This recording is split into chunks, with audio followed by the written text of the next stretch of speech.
haven, preserving the eternal annals of Warhammer. Under a sky of dying suns, the galaxy stretched like an endless graveyard of fading stars. Once brilliant constellations dimmed into smudges of grey light, their patterns dissolving as though the universe itself had forgotten its own stories.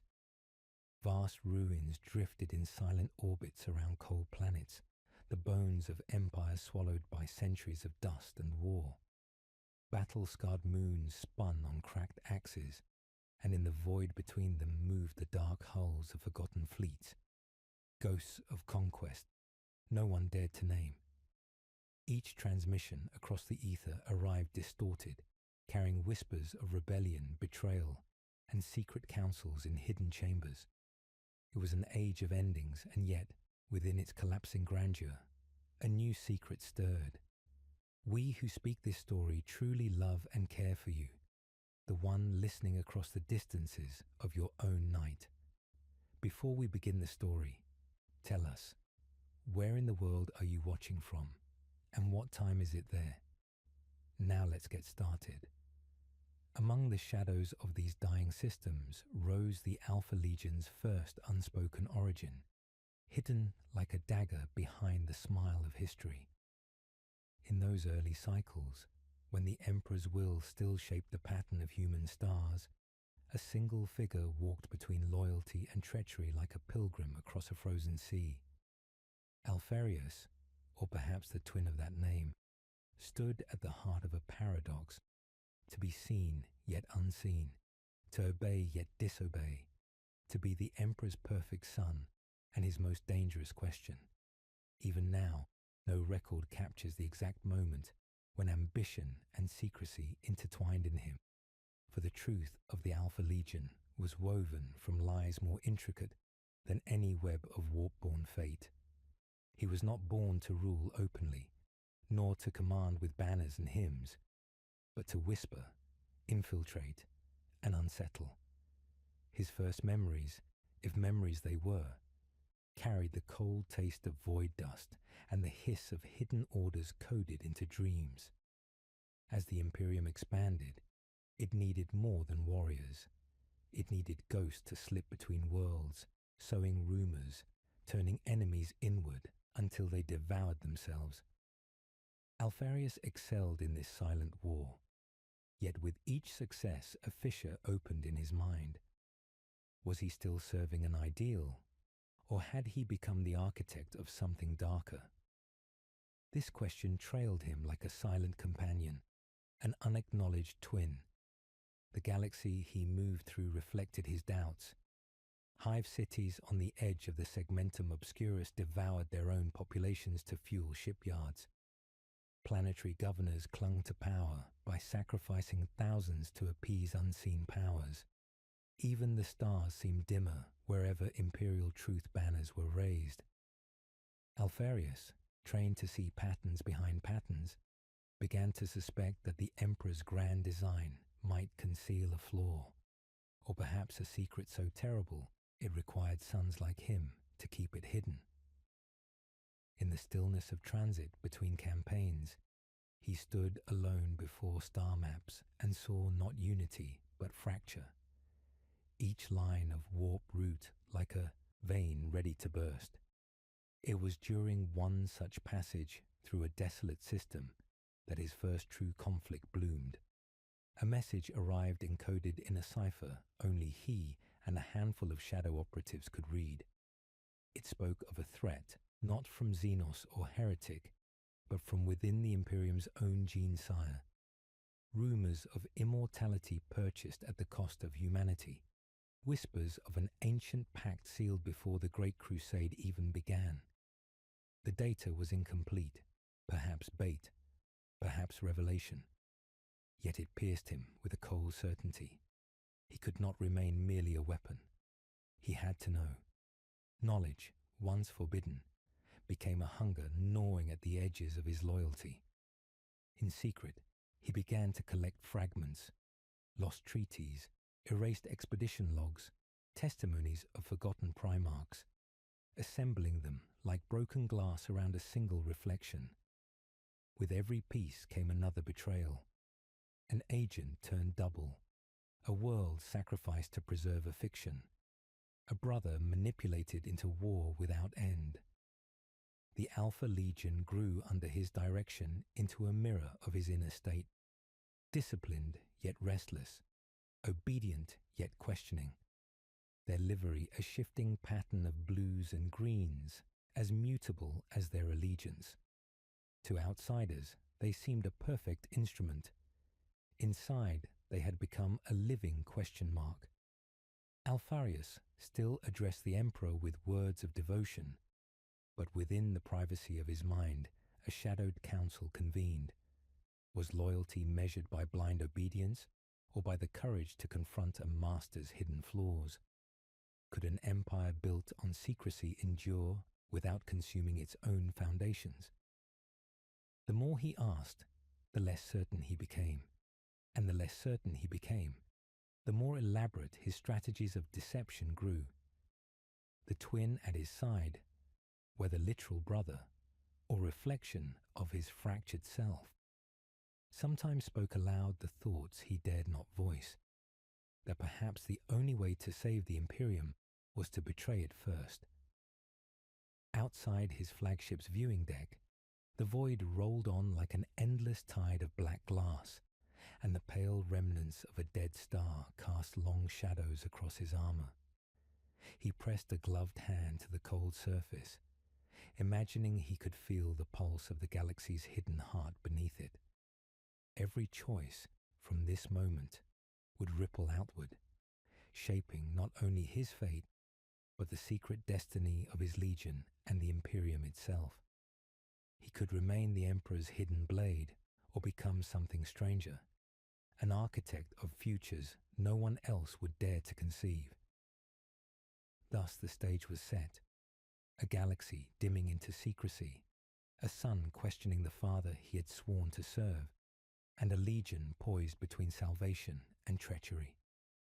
The first seeds of the Alpha Legion's true origin had been planted, and already they were taking root in the unseen soil of deception. Somewhere in the distance, unseen and unrecorded, a dying sun flared one last time before collapsing into darkness, as though to mark the moment. Alfarius turned from the window, his mind a labyrinth of oaths and doubts, and prepared to step onto the path from which there would be no return. In the aftermath of that silent decision, Alfarius drifted through the labyrinth of his own making, a commander whose armor shone with the muted green-blue of oceans no longer remembered by man. The galaxy's edge stretched before him, a sprawl of worlds caught between the Emperor's decree and the pull of older, darker currents. Each new planet whispered its secrets into his ear, and yet he felt only the echo of a truth he could not name. The Alpha Legion had become a blade without a scabbard, its movements hidden even from its own reflection. Now, in the shadow of a dying sun, Alfarius prepared to weave his first grand deception, a test not of might, but of loyalty's breaking point. The summons came in the form of a relic, a data slate etched with symbols older than any imperial record, delivered by a courier whose eyes burned with unspoken dread. It spoke of a gathering at the threshold of the Alethin Nebula, where loyalists and renegades alike met in silence, trading fragments of forbidden knowledge. The courier died before reaching the airlock, his body collapsing into a thin mist of ash, as if erased by some unseen hand. Alfarius held the relic with care, feeling its weight like a promise. The twin at his side, silent until now, whispered, "You cannot ignore it. The truth hides there." He answered nothing. Instead, he summoned his captains, each a mirror of his own mind, their faces hidden behind helms of identical design. Together, they stood in the strategium as star maps flickered, showing the nebula's vast spirals like the coiled body of some sleeping serpent. "We will attend this gathering," Alpharius said at last, "but we will attend unseen." The captains inclined their heads in perfect unison, yet behind their gestures simmered questions. Even the Alpha Legion, forged to embody secrecy, could sense the risk in their master's voice. The journey to the Alethin Nebula took 29 days through the warp, a passage lined with whispers from things that had no mouths.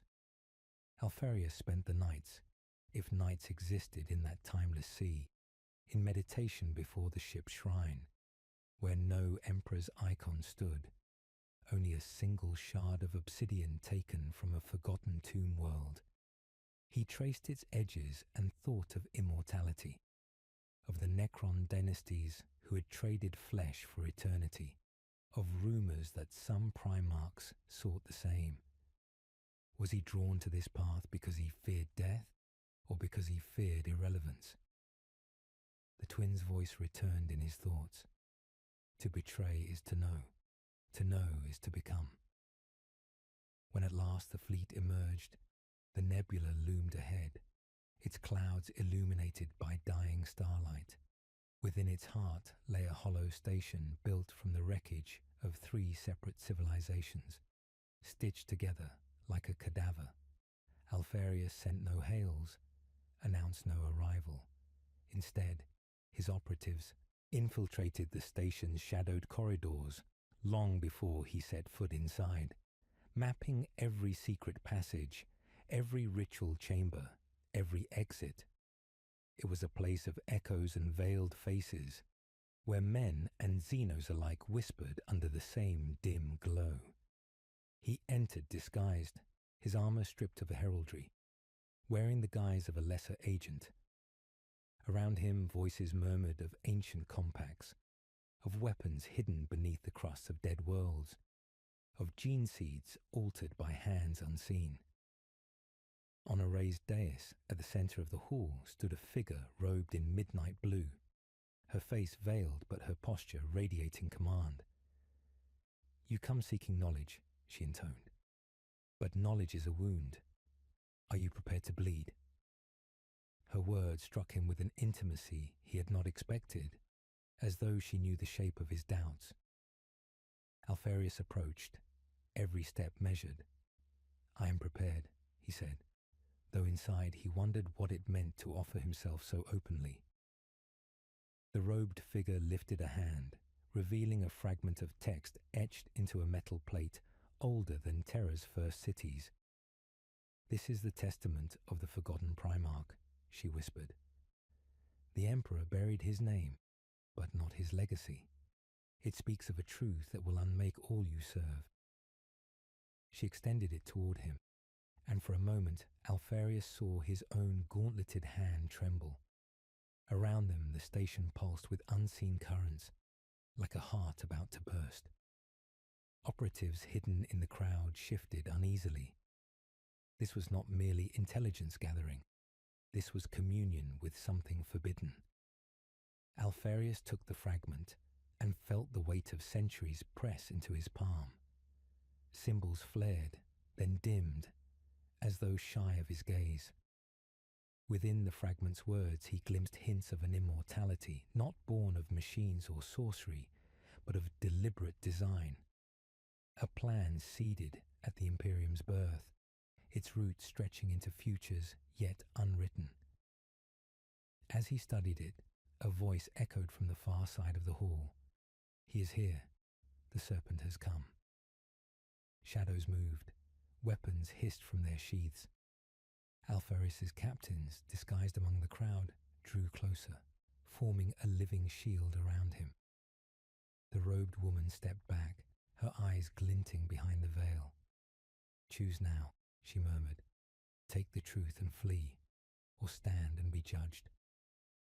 The twin within Alpharius rose like a second heartbeat, whispering, "This is your test. This is your beginning." Time slowed. Alpharius saw every detail: the trembling of a blade, the flicker of dying lights, the breath of the woman as she waited for his choice. He could order his legion to slaughter all present. burying the secret as he had buried so many before. He could retreat, feigning ignorance, and remain the Emperor's hidden blade. Or he could seize the fragment and accept whatever path it opened, perhaps the path that would destroy everything he had sworn to protect. He turned without a word, signal flickering through the hidden channels of his operatives. Smoke canisters burst, filling the hall with choking fog. In the confusion, Alfarius moved like a shadow, carrying the fragment close to his chest. His captains guided him through secret passages mapped in advance, their silence more eloquent than any oath. The station's alarms wailed like the cries of a dying god as they escaped into the void. Back aboard his flagship, Alfarius stood alone in his private chamber, the fragment resting on the obsidian shard, as though one completed the other. Outside, the nebula's coils shifted like a vast, patient serpent. He wondered if he had crossed a threshold from which there was no return. For the first time, he allowed himself to whisper the forbidden thought aloud. Perhaps betrayal is not the end of loyalty, but its final proof. The words hung in the air, heavy and irreversible, as the Alpha Legion prepared to vanish into secrecy once more. Beneath the slow drift of the Alethan Nebula, the Alpha Legion vanished into shadow as if the galaxy itself had swallowed them whole. Their ships shut down every beacon, their engines masked to mimic drifting wreckage. Yet, within the flagship's sealed sanctum, Alfarius moved like a restless spirit, his steps tracing the patterns of a predator pacing an unseen cage. The fragment he had taken from the station lay upon the obsidian shard, symbols glimmering faintly as if breathing. Each time he looked at it, the words rearranged themselves, teasing meanings just beyond comprehension.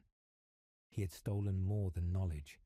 He had stolen a seed of heresy that might bloom into destiny. He summoned no counsel this time. Instead, he drifted alone through the ship's observation decks, staring into the nebula's coils, the way one might study a great serpent before daring to grasp its neck. The twin's voice rose from somewhere inside him, never quite audible, never quite silent. "It speaks to you, doesn't it?" the voice murmured. "You feel the shape of the Emperor's secret beneath your fingertips. You feel the cost of it too." Alfarius pressed his palm against the glass, fingers splayed, feeling the cold hum of the void as though it might answer. When at last he called his captains, the strategium's lights burned low. Their helms reflected the faint glow of the fragment on the central dais. He said nothing at first, letting the silence build like pressure in a sealed hull. "We have crossed a threshold," he said at last. "The fragment contains a design older than the Imperium, perhaps older than humanity. It hints at a chain of events hidden even from our father." One of the captains shifted slightly, an almost imperceptible sign of unease. "If it is true," the captain said, "then everything we have sworn to becomes a lie." Alfarius's gaze cut through the helms as though he could see their eyes. "Or it becomes a test," he replied.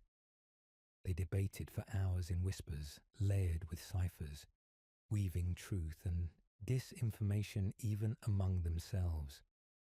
Some argued for returning the fragment to Terra, to present it as proof of their fidelity.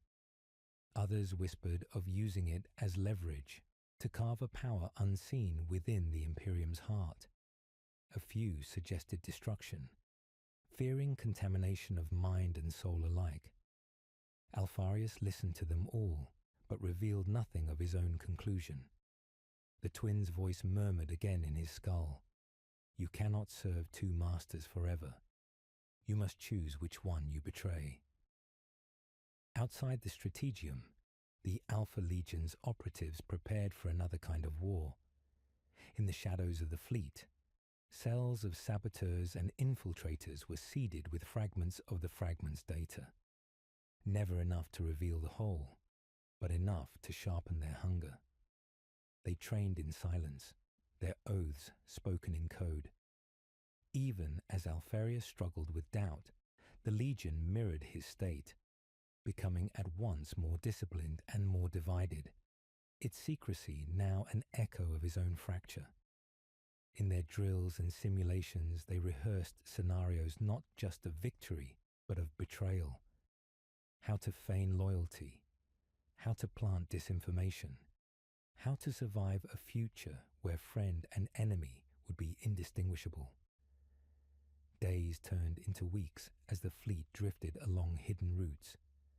Alfarius spent his hours alone with the fragment, studying its shifting symbols.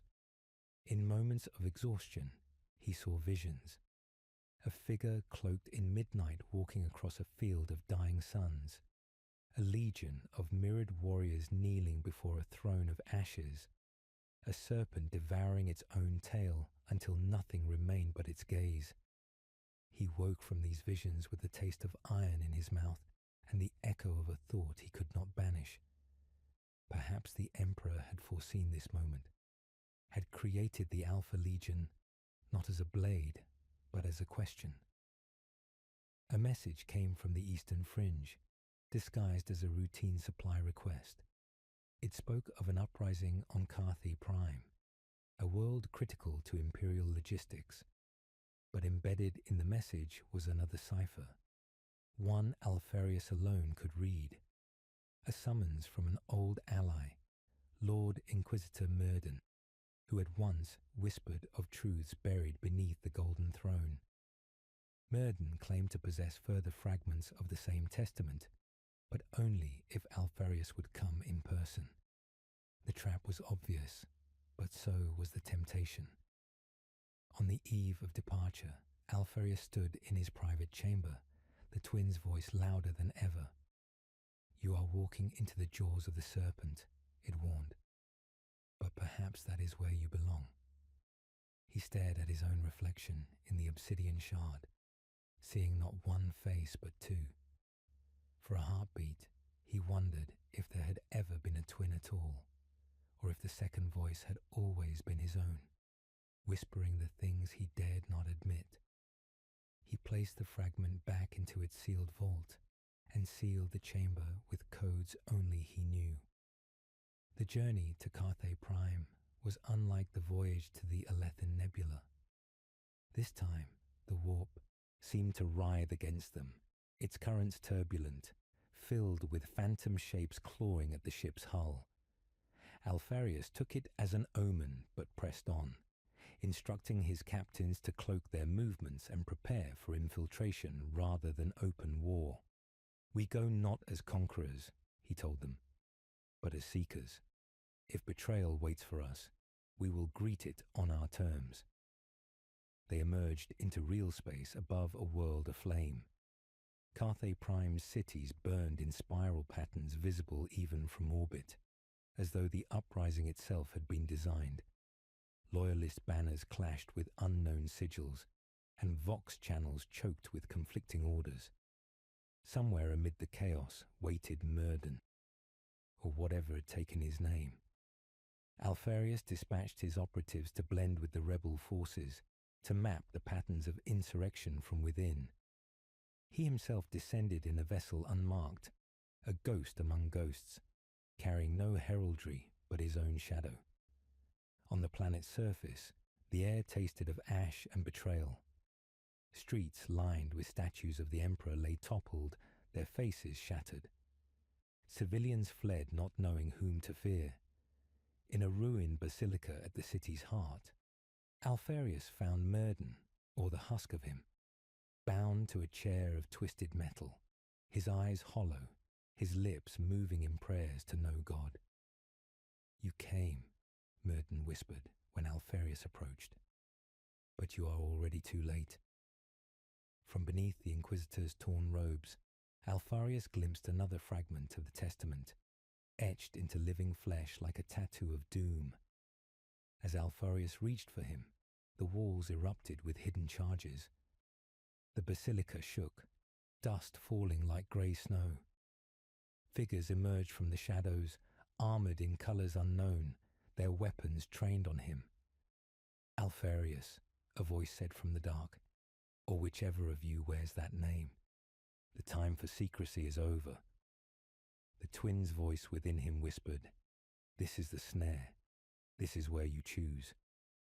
Smoke swirled as operatives disguised among the rebels struck from hidden positions, returning fire, sowing chaos. Alfarius moved with lethal grace, closing the distance to Myrden, cutting the bonds with a single sweep. "Give me the fragment," he hissed. Myrden's trembling hand pressed the burning script into his palm. "It's not a fragment," the Inquisitor gasped. "It's a key." Then his eyes rolled back, his last breath escaping like a secret. Alfarius turned as the unknown warriors advanced, their visors reflecting his own face back at him. For a moment, he thought he saw himself multiplied, hundreds of mirrored Alfariuses closing in. The twin's voice rose, no longer a whisper, but a roar. Betrayal is the only path left. He signaled his hidden cells, and the city's rebel lines shifted, a trap within a trap snapping shut. Explosions blossomed in spiral patterns across Carthay Prime, echoing the burning cities below. Through the chaos, Alfarius vanished once more, fragment in hand, leaving behind only smoke and unanswered questions. Back aboard his ship, he stared at the two fragments now side by side, their symbols aligning like teeth of a lock. He had crossed another threshold, and the galaxy's coils tightened around him. Somewhere, far from Carthay Prime, the dying sun of another system flared and went dark, as though marking the turning of an unseen wheel. Alfarius whispered to the void, "I am no longer a sun, I am the question." Through the silence of deep space, the Alpha Legion's fleet glided as if it had never touched Carthay Prime, its hulls dark and soundless, ghosting across the currents of the warp. Yet within the flagship's command sanctum, a new tension coiled like a living thing. Two fragments of the Hidden Testament rested upon the obsidian shard, their symbols glimmering faintly, shifting when no one looked. Alfarius stood before them without his helm, his expression carved from restraint, his eyes shadowed by sleepless vigils. He felt as if the fragments breathed with him, drawing him deeper into a labyrinth of meaning where each turn led not to truth, but to more intricate deceptions. He had not spoken of the second fragment to his captains. Even within the Alpha Legion, secrecy had become stratified. Layers of ignorance nested inside layers of misdirection. Orders were delivered in codes nested within false directives. Operatives deployed to tasks they did not know were feints. Alfarius walked through this architecture like a priest through a cathedral, aware of every hidden chamber. Yet behind the precision of his movements lay unease.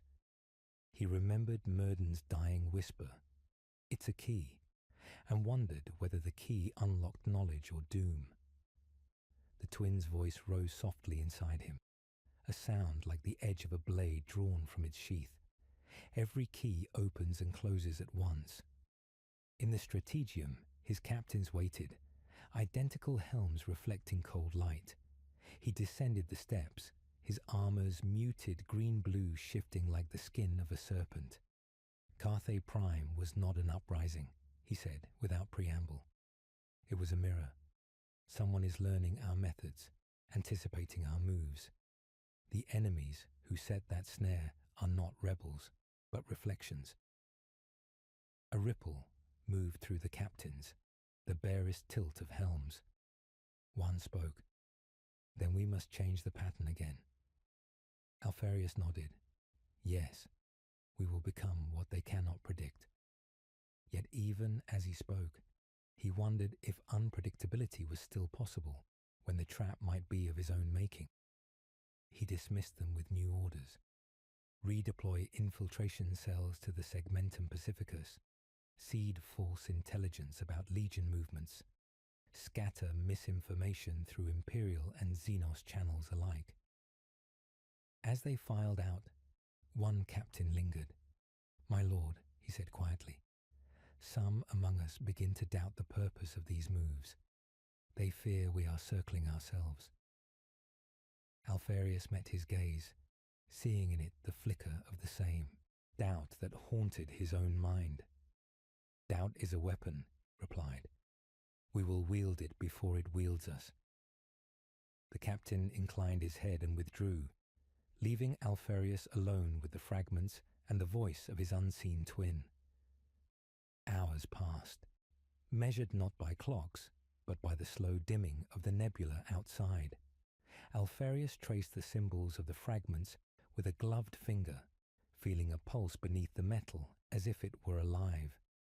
In visions he saw an empire of mirrored warriors rising and falling, each betrayal an echo of another.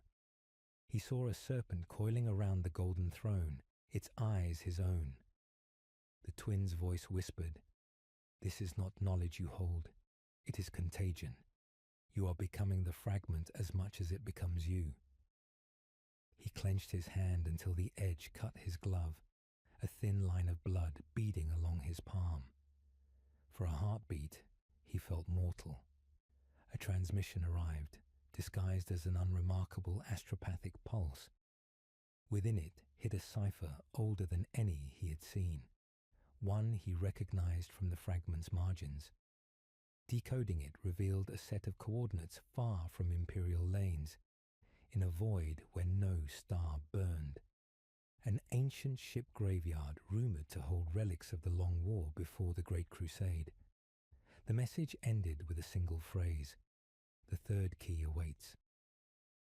Alpharius stared at it, the twin's voice murmuring, "Go deeper or stop here, but you cannot do both." He felt the decision tighten around him like the coils of the nebula. He ordered the fleet onto a hidden course, masking their translation into the warp with false energy signatures. The Alpha Legion moved like phantoms, each ship scattering decoys behind it, until even their own operatives could not tell where the true flagship sailed. In the warp's depths, the currents shifted violently, images blooming against the viewing ports. 1,000 Alphariuses staring back, some with eyes of gold, some hollow sockets. Crew whispered prayers in forgotten dialects, and the twin's voice grew clearer, as if the warp itself had become its throat. At last, they emerged into the graveyard. No light, no star. Only hulks of ancient warships drifting in a slow ballet, their hulls cracked, their banners long since dissolved. Some bore markings Alpharius had never seen, sigils erased from Imperial records, perhaps never written. The fleet anchored in the shadow of a shattered dreadnought. Alpharius descended alone with a hand-picked cell, their armour painted in muted greys. They moved through corridors lined with frozen corpses, eyes open to nothing, hands clasped around weapons turned to dust. The air tasted of cold iron and memory. Deep within the ship, they found a chamber sealed by an arch of black stone etched with the same shifting symbols as the fragments. Alpharius approached, pressing the two pieces of the testament against the arch. The symbols flared and reformed, a seam opening with a sound like a sigh. Beyond lay a vault of mirrors, each taller than a man, each reflecting not the present, but fragments of possible futures. Alpharius crowned upon a throne of serpents, Alpharius slain by his own legion, Alpharius kneeling before a figure whose face was hidden by light. He walked between them slowly, feeling each image tug at him. At the chamber's heart lay the third fragment, suspended in a field of pale energy. It glimmered like a scale shed by some vast unseen creature. As Alpharius reached for it, the mirrors trembled, ripples running across their surfaces. The twin's voice rose. "Take it, and you will lose yourself. Leave it, and you will lose the Legion." He hesitated, the weight of two futures pressing on his shoulders. Behind him, his operatives shifted, their silence heavy. One knelt, murmuring a coded prayer. Alfarius took the fragment. The field collapsed with a sound like a heartbeat stopping. The mirrors shattered inward, shards spinning around him, each fragment reflecting a different face. For a moment, he saw not himself, but countless selves, each making a different choice, each betraying a different oath. Then the chamber darkened. He turned, holding the third key against his chest, and saw his operatives staring at him as though at a stranger. None spoke. The twins' voice whispered one last time, soft as falling ash. Now the question becomes the answer. They returned to the flagship in silence, the graveyard fading behind them like a memory already lost. In his private chamber, Alfarius laid the three fragments together, the symbols aligned, forming not words but a map, a pattern stretching across the galaxy, points of light connected by lines of shadow. It showed worlds he had never heard of, secret routes between systems thought isolated, and at its center a single dark star pulsing faintly. Alfarius stared at it, feeling the pulse echo in his own veins. He had crossed yet another threshold, and with each crossing the cost grew heavier. Outside, a dying sun collapsed into itself, a silent omen in the void.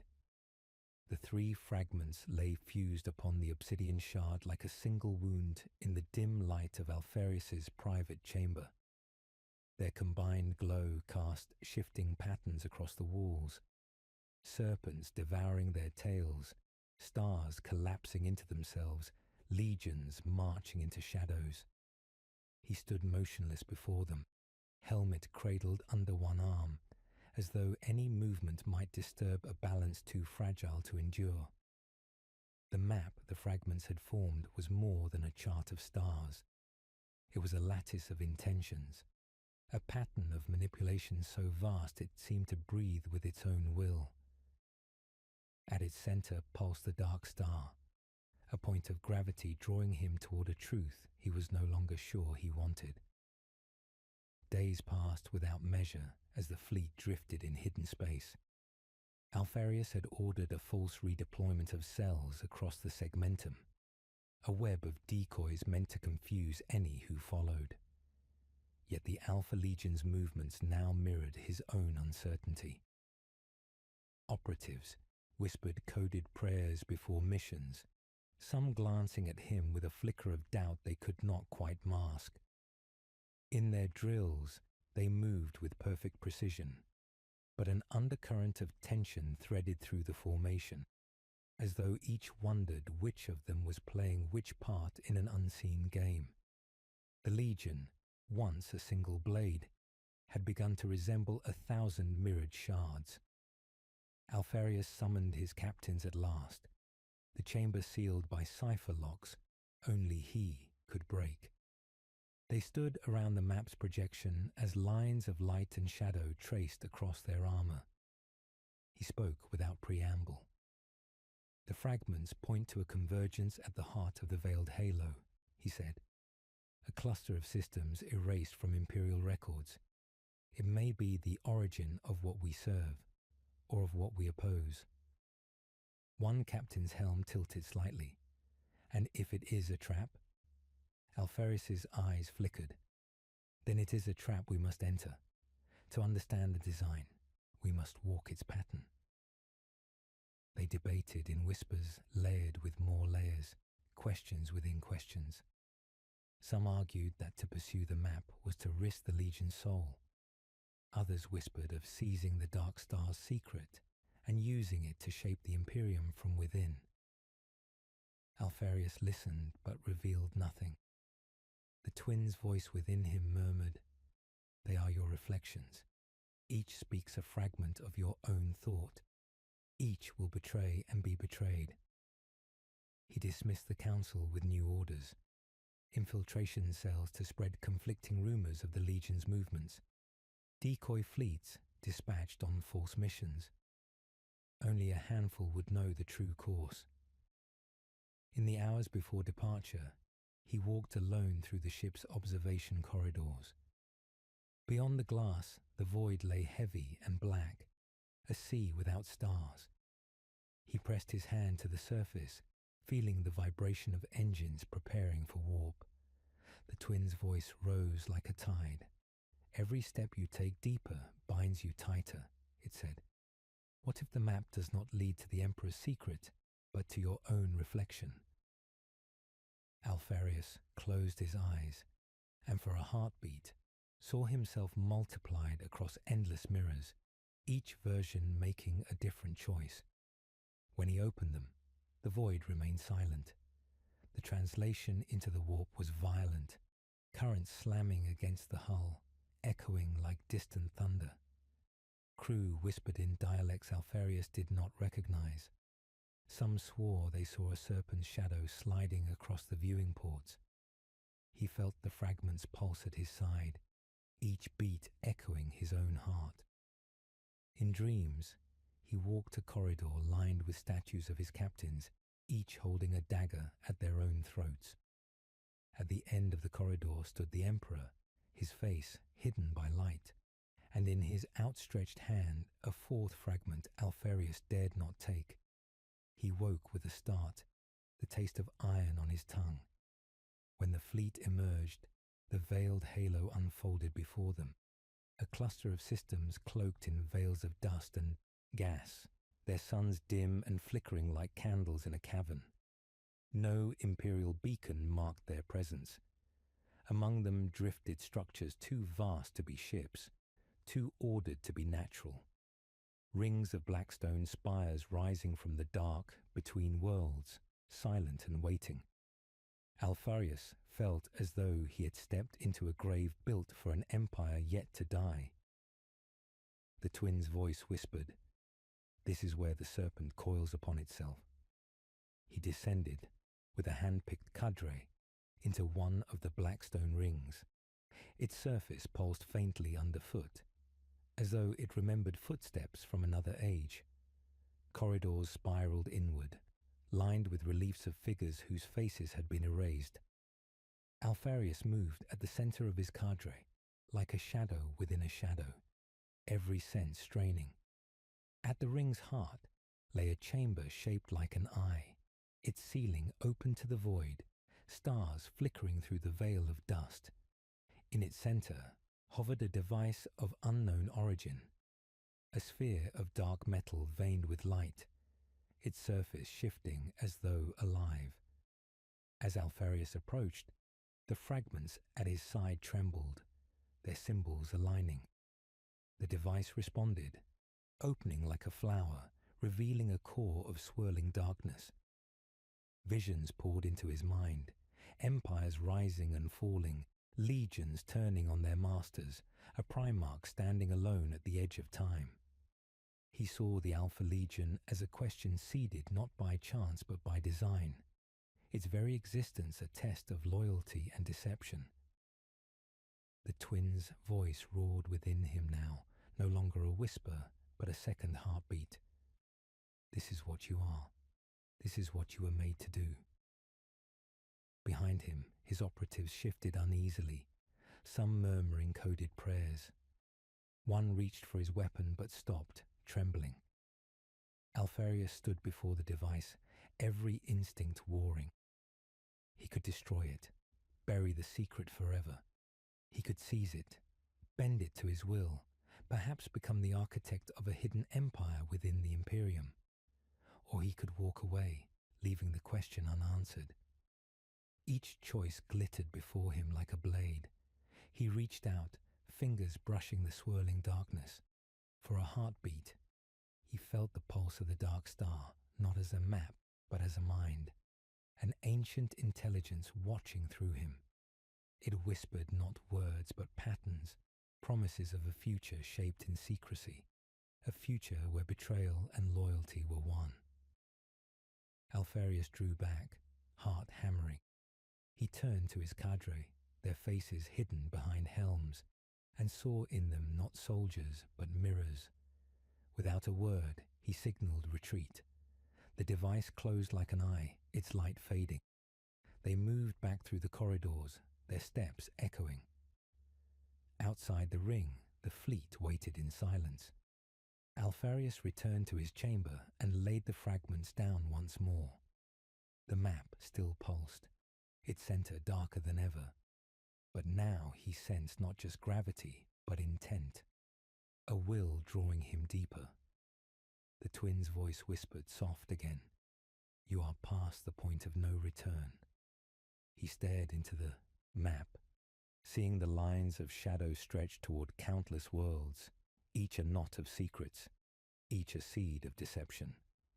The Alpha Legion had been built for this, but he felt the weight of millennia press upon his shoulders. In the void beyond the ship, another sun died, its light winking out as though marking the moment. Alpharius whispered to the darkness, "If betrayal is destiny, then let it be mine to shape." The fleet drifted beyond the veiled halo, like a shoal of silent predators. Engines muted, signatures ghosted, every movement disguised as debris swept along a stellar tide. Inside the flagship, the map formed by the three fragments pulsed with a dim, steady rhythm, its web of stars flickering like a heartbeat, hidden beneath layers of bone. Alpharius stood at the center of the strategium, his gauntleted hands clasped behind his back, eyes fixed on the dark star at the map's core. Around him, his captains waited in a semicircle, helms reflecting the shifting light. None spoke. The weight of what had been uncovered pressed on them all like deep water. He began slowly, his voice low but carrying through the chamber. "The fragments show a path not of conquest, but of preparation," he said. "Worlds hidden from Imperial records, legions of shadows built within the bones of the Imperium. Whoever designed this lattice was not merely a tactician, but a weaver of destinies." One captain shifted slightly, the faintest rasp of armor. "And we," he said, "are caught in the weave." Alpharius's gaze flickered. "We are the weave," he replied. "But the question remains, whose pattern do we fulfill?" For the first time in months, he revealed the full map to his inner circle. Stars blinked into being above the dais, connected by lines of shadow, a living net spanning the galaxy. At its edges lay worlds long thought dead, or erased. At its center, the dark star pulsed faintly, a silent eye. The captains murmured coded phrases, each one weighing what they saw. One spoke of opportunity, an unseen network that could be used to reshape the Imperium from within. Another whispered of corruption, of a design older and darker than humanity. Alpharius listened, saying nothing, while inside him the twin's voice murmured, "They speak your thoughts aloud. Each is a fragment of your doubt." He dismissed them with new orders. Cells would move to infiltrate the hidden worlds marked on the map, planting observers like seeds in a garden no one else could see. False reports would be seeded through Imperial channels, decoys sent to draw attention away from their true path. The Legion would vanish deeper into its own myth, until not even its operatives would know which orders were real. As the captains departed, Alpharius caught one glance, a flicker of something like fear behind a visor. For a moment he wondered if he had seen himself reflected there. Later, alone in his chamber, he traced the map's lines with a gloved finger. In the silence he heard the twin's voice rise. "You have crossed thresholds," it said softly. "But thresholds go both ways. Each step inward is a step away. Do you know what you are becoming?"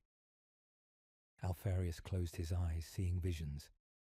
The Alpha Legion splintering into cells that no longer answered to him. Operatives carrying fragments of his plan, but not its heart.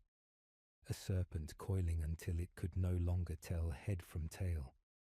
When he opened his eyes, the map still pulsed. Patient, inexorable. A transmission arrived. Low band, hidden within a routine astropathic pulse. Alpharius decoded it with a key he had never consciously learned, yet his hands moved as if remembering. The message contained a single set of coordinates on the edge of the segmentum obscurus, along with 3 words: the final test. He stared at it, the twin's voice murmuring, "The pattern draws you in, but who holds the loom?" He felt the decision harden like ice in his chest. He ordered a change of course. The journey through the warp was harsher than before, currents writhing, voices whispering along the hull. Crew began to see shapes in the void, mirrored warriors, serpents of light coiling around the ship. Alpharius spent his nights awake in the strategium, the fragments at his side, feeling their pulse match his own heartbeat. In dreams, he walked a hall of shattered mirrors, each reflecting a different face, his own, the Emperor's, an unknown twin. At the hall's end, a door stood ajar, darkness breathing through the gap. He never reached it before waking. They emerged into real space above a world hidden from all charts, a sphere of ocean under a shroud of perpetual storm. Lightning flickered across its surface, illuminating structures rising from the waves, towers of Blackstone spiraling like the spines of a submerged beast. Alpharius descended with a cadre of operatives in unmarked armor, their landing craft skimming through rain thick as ash. The storm howled as they approached a central spire, its surface alive with shifting symbols. Inside, the corridors curved inward like the coils of a shell. Walls hummed faintly, resonating with the fragments at Alpharius's side. At the spire's heart lay a chamber shaped like a circle within a circle, its floor a mosaic of serpents devouring their tails. In its center stood a figure robed in midnight, face hidden by a veil of silver threads. "You have come," the figure said, voice echoing like distant thunder. "You carry the keys, but not yet the understanding." Alpharius stepped forward slowly. "Then speak." The figure tilted its head. "I am not your enemy," it said, "nor your master. I am the reflection of what you were made to be." It raised a hand, and from the storm outside, a beam of pale light poured into the chamber, illuminating the mosaic. Images flickered across the floor, battles fought and yet to be fought, betrayals layered upon betrayals. The Alpha Legion was seeded not to obey, but to question, the figure said. "You are the question given form, but every question leads to an answer. Are you prepared to become it?" For a moment, Alpharius felt the fragments tremble at his side, their symbols aligning into a pattern he could almost read. The twin's voice rose within him, urgent. "This is the choice. To step forward is to end the question." He looked at the veiled figure, at his operatives standing silently behind him, at the mosaic of serpents devouring themselves. He thought of the Emperor's face hidden by light, of Murden's dying whisper, of the dark star pulsing at the map's heart. Every path led deeper into secrecy. Every path demanded a price. He stepped onto the mosaic. The fragments flared, light searing the chamber. For a heartbeat, he felt himself dissolve. Legion, twin, question, all scattering like scales shed into the storm. Visions poured through him. The Alpha Legion moving without him. Cells acting according to a code older than his orders. An empire within an empire guided by a hand unseen. He gasped, clutching the fragments as though they might anchor him. The veiled figure lowered its head. "You begin to see," it said softly. "But seeing is only the beginning. When the light faded, Alfarius stood alone in the chamber. The veiled figure was gone, leaving only the storm's echo. His operatives knelt, their helms bowed, awaiting orders. He looked down at the fragments fused into one, their symbols now still. The twin's voice whispered, faint as a dying breath. You have stepped beyond the veil. Now the pattern moves through you. He turned without a word, leading his cadre back through the spiraling corridors. Outside, the storm raged on, lightning tracing serpents across the sky. As their craft lifted from the spire, Alfarius felt the fragments' weight heavier than ever, as though he carried not knowledge but destiny. In the void above, the fleet waited silent and unseen. Another sun in the galaxy dimmed, its light flickering out as though marking the moment. Alfarius whispered to himself, "If I am the question, then soon I must become the answer." The Alpha Legion's fleet emerged from the shroud of the storm world as silent as it had entered, yet everything within it felt subtly altered. Operatives moved with the same precision as before, but an undercurrent of anticipation trembled beneath the surface, like a taut wire about to snap.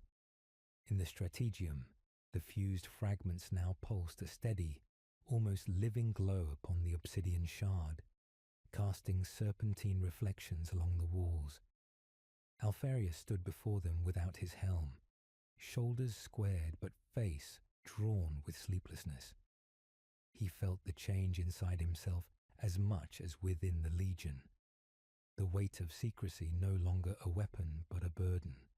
The map no longer a puzzle but a command. Outside the viewing ports, stars wheeled slowly past, each point of light a potential seed of betrayal. He called his captains, and they gathered in a semicircle of mirrored helms, their armor reflecting the fragment's glow. "We have entered a new phase," he said quietly, his voice low but steady. "The question we were built to embody is no longer hidden. It moves through us. The worlds marked upon this map are not merely places. They are instruments, prepared long before we were aware of them." One captain tilted his head. "Instruments for what purpose, my lord?" Alfarius's gaze lingered on the dark star pulsing at the center of the projection. "To reshape the Imperium," he said at last, "or to destroy it from within." A murmur of coded phrases passed among the captains. Some voices carried the cold eagerness of opportunity. Others trembled with quiet dread. Alfarius listened without comment, but inside him the twins' voice stirred. "You are their axis, but you no longer hold the wheel. Each cell, each captain, each whisper has begun to move according to a code you cannot fully see." He dismissed them with layered orders, movements within movements, decoys within decoys.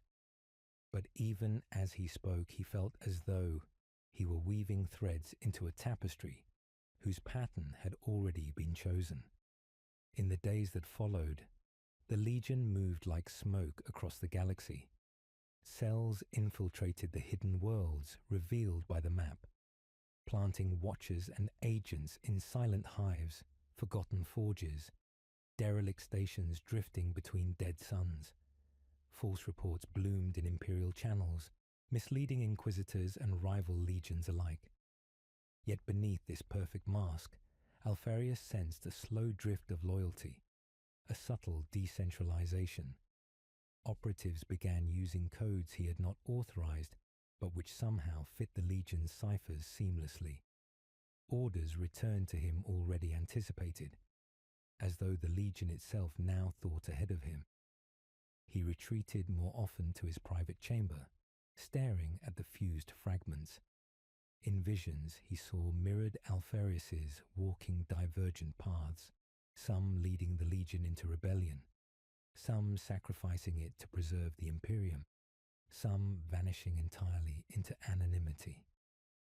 The twins' voice whispered, "This is the price of asking a question that has no answer." You become the echo of every possibility. He pressed a gloved hand to the obsidian shard, and for an instant felt a pulse beneath it, like a second heartbeat. A transmission arrived from one of the seeded worlds, Kerith Prime, a planet erased from Imperial charts centuries ago. The message was brief, encoded in a cipher only Alfarius and his twin voice could unravel. It spoke of a discovery buried beneath the planet's crust, a vault resonating with the same energy as the fragments, a place where the Legion's future might be decided. The message ended with a single phrase: "The answer waits below." Alfarius stared at it for a long time before ordering a new course. The fleet translated into the warp, currents thrashing like a sea in storm. Crew whispered of shapes moving just beyond the hull, serpents, mirrored warriors, a figure veiled in silver threads. Alfarius stayed in the strategium, eyes fixed on the map as the dark star's pulse seemed to quicken with each passing day. In his dreams, he walked a hall of living operatives, each holding a dagger pointed inward, and at the hall's end stood the Emperor again, his face hidden by light, extending an empty hand. He woke with the taste of ash in his mouth and a single thought. Perhaps the Emperor had always known this would happen. They emerged into real space above Kerith Prime, a world of iron seas and shattered continents beneath a sky of pale storms. No beacon marked its orbit. No chart held its name. Alfarius descended with a cadre in muted armour, landing amid the ruins of a city half swallowed by the sea. The air tasted of rust and long abandonment. At the city's heart yawned a chasm where the earth had split open, revealing a stair of black stone spiralling down into darkness. They descended without lights, guided by the fragment's pulse. The walls glimmered faintly with shifting symbols, echoes of the map above. Deep within, they entered a cavern shaped like a coiled spiral, its ceiling lost in shadow. At its centre stood a structure like an altar, a slab of metal veined with pale fire. Alfarius approached, the twin's voice rising louder than ever. "Here is where you cease to be the question. Here is where you must choose." He placed his hand upon the altar. The fragments at his side flared, their light merging with the veins of the slab. Visions poured through him, worlds rising, worlds burning, the Alpha Legion dissolving into a network of ghosts guiding humanity from the shadows, or becoming the knife that ended the Imperium in silence. He saw himself dying 1,000 deaths, living 1,000 lives, never known, never remembered, yet always shaping the pattern. The twin's voice roared within him. "This is your destiny, but destiny is only another code." Behind him, his operatives shifted uneasily. One whispered a coded prayer, another's gauntlet trembled upon his weapon. They were waiting for orders, but Alfarius found no words. He lifted his hand from the altar. The light dimmed, but did not vanish. He turned to face them, seeing in their hidden eyes the reflection of his own uncertainty. For a moment, he felt the weight of every lie, every secrecy, every manipulation pressing upon him like the ocean above. "Return to the surface," he said at last, his voice low but steady. "We are not yet ready." They obeyed without question, but their silence was heavier than any protest. As they ascended the spiral stair, the twin's voice whispered, soft once more, "Each delay is also a choice. Each step back binds you deeper."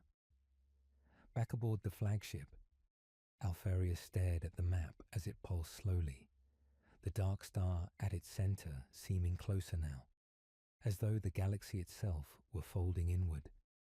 He felt the Legion moving. Beyond his sight, cells acting on orders he had not given yet somehow aligned with his plan. He whispered to the fragments, If I am the question, then soon the answer will speak through me. Outside the viewing port, another sun dimmed, its light fading into the void like a candle snuffed in a tomb.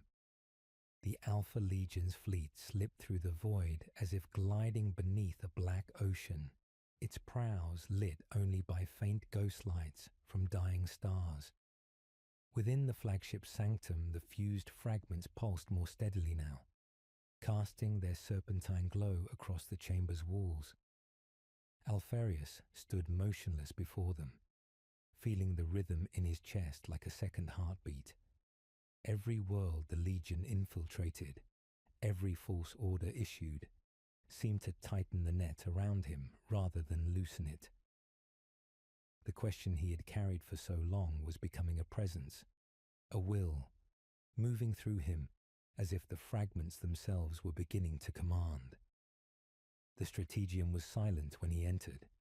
His captains assembled, helms lowered, their armor reflecting shifting patterns of green and blue. Alfarius let the silence stretch until it trembled. Kerith Prime was not the end, he said finally. It was another beginning. The altar beneath the sea was a node in a network older than our oaths. It spoke of something waiting at the map's center, something that moves even now beneath the Imperium's skin. One captain tilted his head slightly. "And do we still serve the Emperor, my lord?" Alfarius's eyes flickered. "We serve the question," he answered. "Until it is answered, we serve nothing else." A murmur of coded phrases passed among the captains, too quick for untrained ears. Some voices held anticipation, others unease. Alfarius heard them all, the twin's voice murmuring through the back of his mind. They no longer ask whether to betray, they ask when. He dismissed them with layered orders, cells to infiltrate the hidden worlds marked on the map's outer ring, decoy fleets to draw Imperial eyes elsewhere, whispered rumors seeded in rival legions. Yet as the captains filed out, Alfarius saw in their mirrored visors not obedience but reflection, as though the legion itself now watched him. Days slid past in a hush of constant movement. Operatives vanished into shadowed ports, false messages bloomed across the Imperium, and the Alpha Legion's myth deepened until even its own agents no longer knew which orders were real. Alfarius spent his hours alone with the fragments. Visions came more vividly now, mirrored Alfarius's moving like a tide through the galaxy, some seizing the Imperium from within, some sacrificing it for a future no one could name. In each vision he felt the weight of choice pressing on his chest, until he woke, gasping. Then a new transmission arrived, hidden within the warp static. It carried no coordinates, only an image of the dark star at the map center, pulsing like a heartbeat, and 3 words. "The answer rises." Alfarius stared at it, the twin's voice whispering, "The question ends where it began. The center draws you." He felt the decision settle like ice in his veins. He ordered the fleet to shift course toward the dark star, cloaking its movement behind a storm of decoys. Even as he gave the order, he wondered if he was leading or being led. The translation into the warp was violent. Currents thrashed against the hull. Crew whispered prayers in dialects older than terror. Some swore they saw serpents of light sliding across the viewing ports. Others claimed to hear a second pulse beneath the ship's engines. Alfarius remained in the strategium, eyes fixed on the fragments, feeling their glow match the rhythm of his own heart. In dreams, he walked a hall of shattered mirrors, each reflecting a different future, and at the hall's end stood the veiled figure, silent now, holding out an empty hand. He woke with the taste of ash and a single thought. Perhaps the Legion had always been destined for this. They emerged above the dark star, a system swallowed in twilight, its sun a dim ember surrounded by a halo of black dust. No world circled it. Only vast structures drifted in the void, rings of black stone and spires taller than any city, silent and waiting. Alfarius felt as though he had stepped into a tomb built for a question rather than a king. The twin's voice whispered, "Here the serpent devours itself." He descended with a cadre of operatives in muted armor, landing upon a platform suspended above the dark star's glow. The surface pulsed faintly beneath his boots, resonating with the fragments at his side. Corridors curved inward, lined with reliefs of erased faces, their hands raised in gestures of silence. At the platform's center yawned a chasm filled with shimmering darkness. Alfarius approached, every sense straining. The fragments trembled, their symbols aligning. From the chasm rose a low vibration, not sound but pressure, like a thought pressing against his skull. Visions poured into him, legions moving like shadows across a galaxy, worlds hidden in plain sight, a network of influence seeded millennia ago. He saw himself at its center, not as master, but as fulcrum. The twin's voice roared, "This is not your destiny, this is your nature. You were made to ask, but also to answer." Behind him his operatives shifted, some murmuring coded prayers, others gauntlets trembling on their weapons. They waited for orders, but Alfarius found none. He stood at the edge of the chasm, feeling the pull of the dark star. He could leap, carrying the fragments into its heart, perhaps ending the question forever. He could retreat, preserve the Legion as it was, a living riddle within the Imperium. Or he could reach deeper, accept the pattern, become the answer it demanded. Each choice glimmered before him like a blade. He extended his hand over the chasm. The fragments pulsed once, twice, then dissolved into light, streaming from his grasp into the darkness below. The vibration deepened, echoing through the platform, through his armor, through his bones. Alfarius felt himself mirrored 1,000-fold, each self making a different choice, each self watching him. The twin's voice whispered, soft as falling ash, "Now the answer rises." When the light faded, he stood alone at the edge, his operatives kneeling behind him in silence. The chasm was empty. The fragments were gone. Yet within his mind a pattern remained, etched like a scar, a map no longer of stars, but of intentions, a code he could feel moving through him. He turned from the chasm, his steps measured. "Return to the fleet," he said quietly. "We have work to do." They ascended without a word. Above them, the dark star pulsed once more, a slow heartbeat echoing across the void. In the flagship's strategium, Alfarius stood before the map now etched in memory, feeling the Legion moving beyond his sight, cells acting according to a code older than his orders.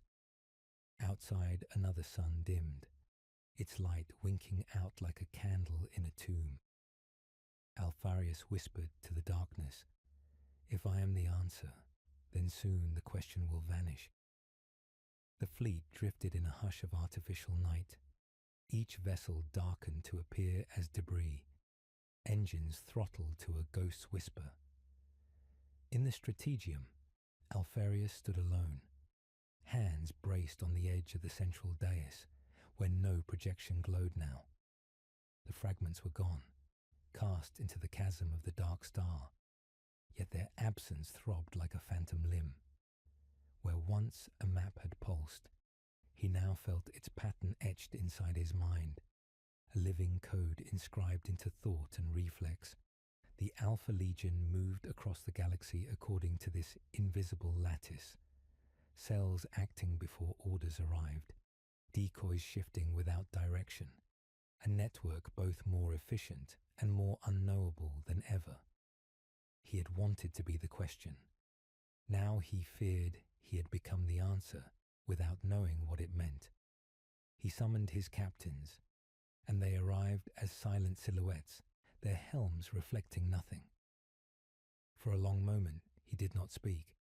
Then quietly, "The fragments are gone." A ripple of static passed through the chamber as if the words themselves were a cipher. One captain tilted his head slightly. "And yet the pattern remains," he said. Another murmured, "We move as though guided still." Alpharis's gaze lingered on their mirrored faces. "You are guided," he said, "but not by me alone." Inside his skull, the twins' voice whispered, "They are you. You are them. The Legion has become its own will."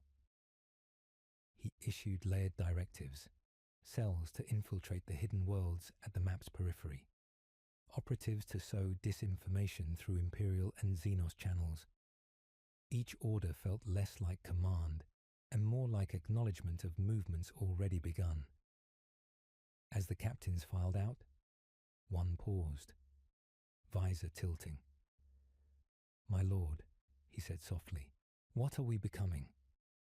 Alpharius met the reflection of his own face. "What we were made to be," he replied, though the words tasted like ash. Days passed in a blur of silent maneuvers. Reports arrived from seeded worlds, hidden vaults opening, old codes awakening, forgotten networks humming to life. Cells moved as if drawn by an unseen magnet, weaving themselves into the Imperium's arteries, whispering in halls of power, turning enemies inward without a single shot fired. Alpharius watched it unfold and felt both pride and dread. The twins' voice murmured, "You no longer need to give orders. The pattern is giving them for you." He retreated to his private chamber more often, standing before the obsidian shard where the fragments had once lain. Its surface was dark now, but when he touched it, a faint pulse echoed under his palm, as though the chasm of the dark star had never released what he cast into it. In visions, he saw mirrored Alpharises stepping into the places of others, Imperial commanders, rogue traders, even primarchs, each shaping the galaxy according to an unseen plan. He woke from these visions with a taste of iron in his mouth, whispering, "Who answers now?" A transmission arrived from the eastern fringe, encoded in a cipher he did not recognize, yet instinctively unraveled. It contained no coordinates, only an instruction. "Initiate the convergence." He stared at it, feeling the twins' voice rise. "It speaks through you. You are the instrument." He wondered if the message came from the network he had unleashed, from some hidden hand, or from himself across another mirror of time. Still, he prepared the fleet. Translation into the warp was a blur of turbulence and whispers. Crew spoke of serpents sliding along the hull, of eyes watching from beyond the void. Alpharius remained in the strategium, eyes closed, feeling the Legion's movements like a second nervous system. In his dreams, he walked a hall not of mirrors, but of veiled figures, each extending an empty hand. At the hall's end, there was no emperor, no veiled woman, only a dark star pulsing like a heart. He woke with a single thought. The question had become an instruction. They emerged above a world hidden even from the map, an ocean of clouds with spires rising like teeth, stormlight flickering across their tips. This was where the convergence would begin, though no one aboard the fleet could say how they knew. Alpharius descended with a cadre of operatives, their armor muted to grey, their weapons sheathed. The surface was silent except for the hiss of wind. At the base of a towering spire, a door yawned open, carved with symbols that shifted when looked at directly. Inside the corridors curved inward, lined with mosaics of serpents devouring their tails, figures kneeling before erased faces. At the chamber's heart stood an altar of blackstone, veins of pale light running across it like cracks in ice. Alpharius approached, the twins, voice roaring now. This is not destiny. This is activation. He placed his hand upon the altar. A pulse flared outward, echoing through the spire, through the legion, through the galaxy's hidden nodes. Operatives across 1,000 worlds paused mid-step, eyes unfocusing, then moved again as if a signal had passed through them. Visions poured into Alpharius, the Imperium trembling under invisible pressure, rival legions turning inward, a network of influence shaping decisions before they were made. He saw himself not at the center, but as one strand among many, a question that had already been answered, a plan that had begun long before he was born. The twin's voice whispered, softer now. You have become what you feared. Behind him, his operatives knelt, their helms lowered, awaiting orders he no longer needed to give. He withdrew his hand from the altar, the light fading but the pulse continuing, as though the network no longer required a touch to move. He turned to them, voice low but steady. Return to the fleet, he said. We will watch. They obeyed without hesitation, their silence heavier than any oath.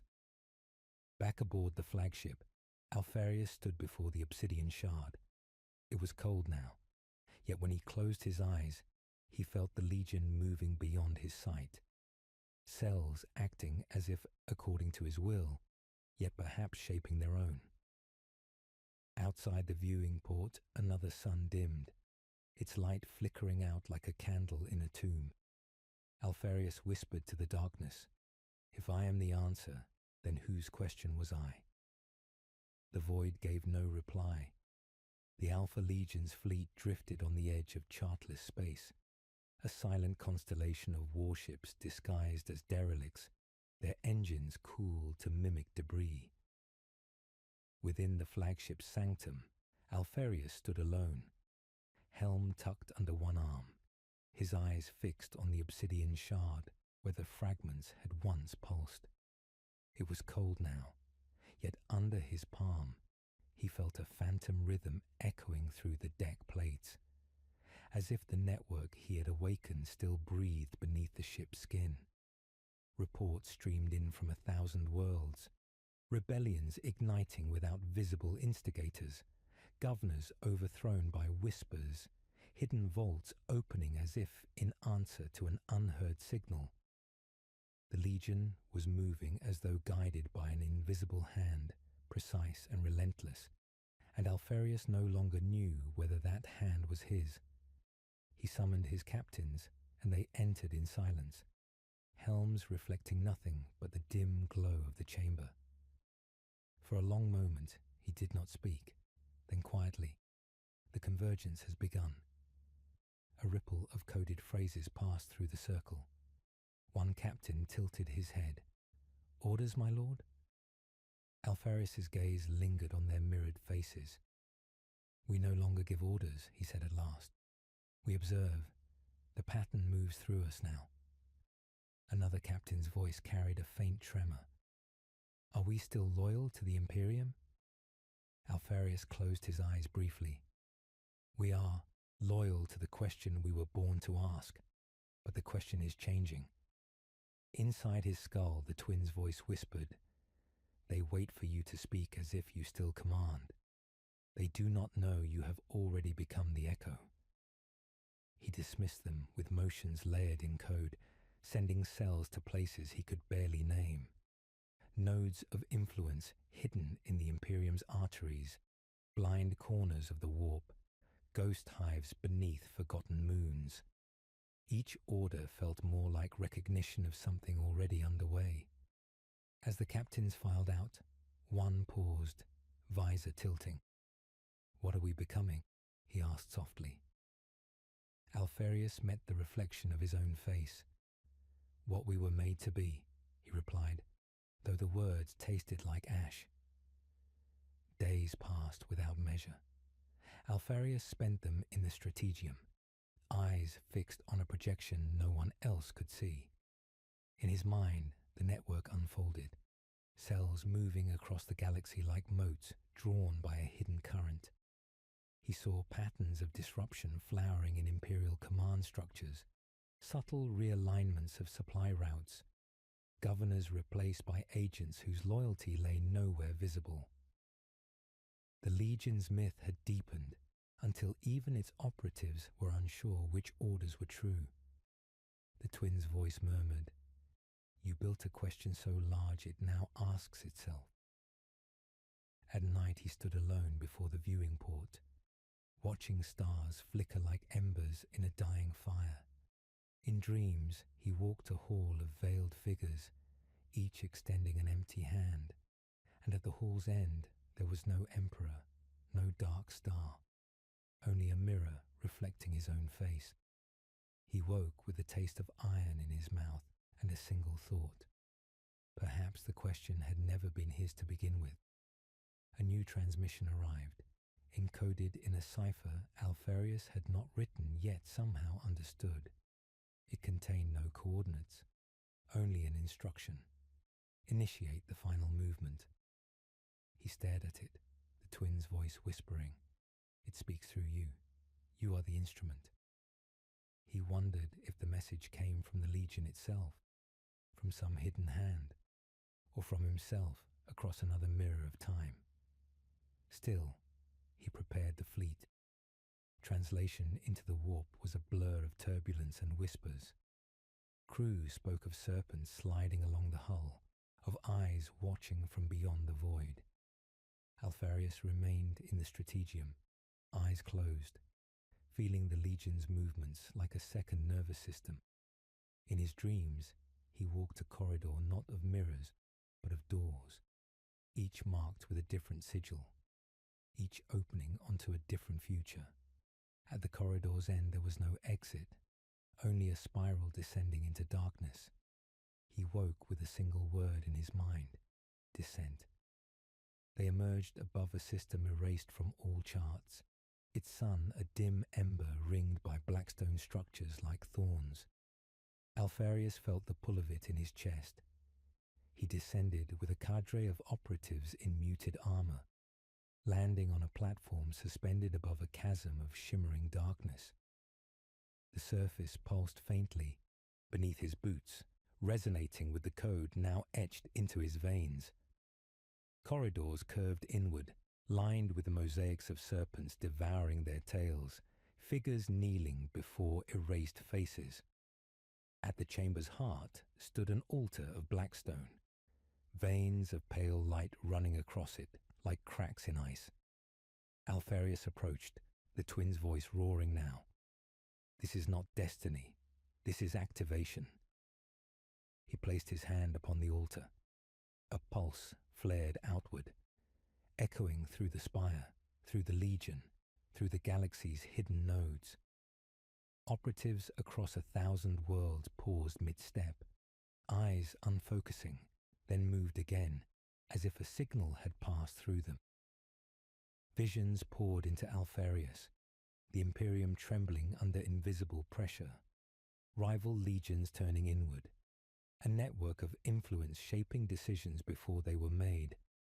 He saw himself not at the center, but as one strand among many, a question that had already been answered, a plan that had begun long before he was born. The twin's voice whispered softer now, "You have become what you feared."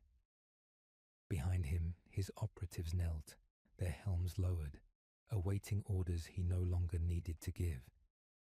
He withdrew his hand from the altar, the light fading but the pulse continuing, as though the network no longer required a touch to move. He turned to them, voice low but steady. "Return to the fleet," he said. "We will watch." They obeyed without hesitation, their silence heavier than any oath. Back aboard the flagship, Alpharius stood before the obsidian shard. It was cold now, yet when he closed his eyes, he felt the Legion moving beyond his sight, cells acting as if according to his will, yet perhaps shaping their own. Outside the viewing port, another sun dimmed, its light flickering out like a candle in a tomb. Alpharius whispered to the darkness, "If I am the answer, then whose question was I?" The void gave no reply. The Alpha Legion's fleet hung in the dark like a web of iron threads, engines silent, hulls disguised as drift and ruin. No banners, no signals, only the slow pulse of unseen transmissions moving between ships like the heartbeat of some enormous hidden creature. In the flagship's strategium, Alpharius stood at the center of a dim circle, hands resting lightly on the edge of the dais, where once the fragments had glowed. Now the map existed only in his mind, a lattice of stars and intentions burned into memory. He felt it shifting behind his eyes like a living code, sending currents through the Legion far faster than any order he could give. The Alpha Legion had become a question that answered itself. He summoned his captains. They arrived as silhouettes, their helms catching only the faintest glimmer of light. For a long moment, none spoke. Alpharius's voice was quiet when it came. "The final movement has begun. You feel it as I do." A murmur of coded phrases rippled through the circle. One captain inclined his head. "Cells on the fringe worlds report activity beyond expectation. Agents act before orders are issued." Another said softly, "Some claim to have seen you in places you have not been." Alpharius's gaze flickered over their mirrored faces. "Perhaps they have," he murmured. Inside his skull, the twin's voice whispered, "You are no longer singular. You are a pattern wearing a face." He dismissed them with instructions that were more acknowledgements than commands. Operations already unfolding, cells already in place, decoys already moving. As they filed out, one captain lingered, visor tilting. "My lord," he said quietly, "are we still your legion?" Alpharius met the reflection of his own face. "Always," he replied, though the word rang hollow even in his own ears. Days passed without measure. Alpharius spent them pacing the flagship's observation decks, watching stars drift past like ash. Reports streamed in, governors falling, hidden vaults opening, rival legions distracted by phantom uprisings. Each event felt less like a victory and more like the tightening of a net.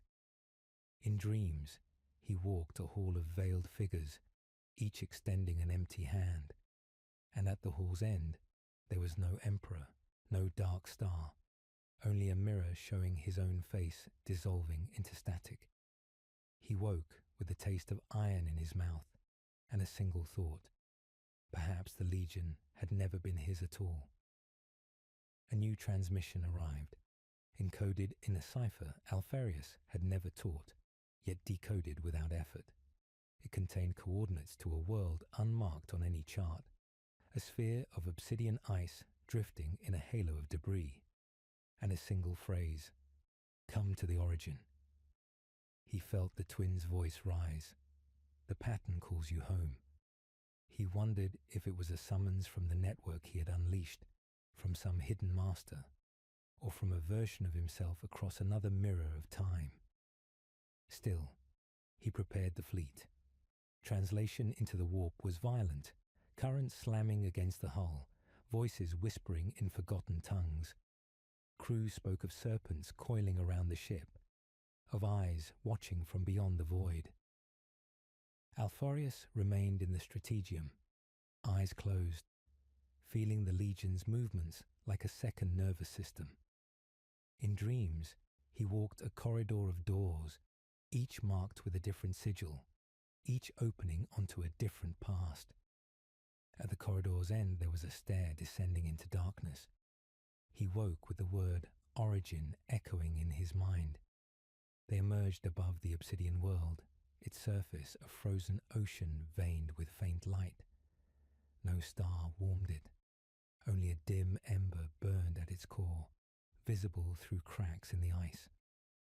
Alpharius descended with a cadre of operatives in muted armour, landing upon a plateau of blackstone etched with symbols that shifted when looked at directly. The wind howled like distant voices. At the plateau's centre yawned a spiral stair of ice descending into the planet's heart.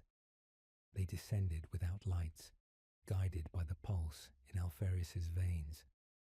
The walls glimmered faintly, showing reliefs of figures kneeling before erased faces, serpents devouring themselves, stars collapsing into spirals. Deep within, they reached a cavern vast as a cathedral, its ceiling lost in shadow. At its centre rose a pillar of blackstone, veined with pale fire. Alpharius approached, the twins' voice roaring. "Here is where the question began. Here is where you must choose." He placed his hand upon the pillar. The pulse flared outward, echoing through the cavern, through the Legion, through the galaxy's hidden nodes. Visions poured into him. His own face multiplied 1,000-fold, each making a different choice. The Imperium trembling under invisible pressure. The Alpha Legion dissolving into a network of ghosts guiding humanity from the shadows or becoming the knife that ended it. He saw himself dying 1,000 deaths, living 1,000 lives, never known yet always shaping the pattern. The twins' voice whispered softer now. "This is the origin, but origin and end are one." Behind him his operatives knelt, their helms lowered, awaiting orders he no longer needed to give. Alpharius lifted his hand from the pillar. The light dimmed, but did not vanish. He turned to them, seeing in their hidden eyes the reflection of his own uncertainty. For a moment he felt the weight of every lie, every secrecy, every manipulation pressing upon him like the ice above. "Return to the fleet," he said at last, his voice low but steady. "We are not yet finished." They obeyed without question, their silence heavier than any protest. Back aboard the flagship, Alpharius stood before the obsidian shard.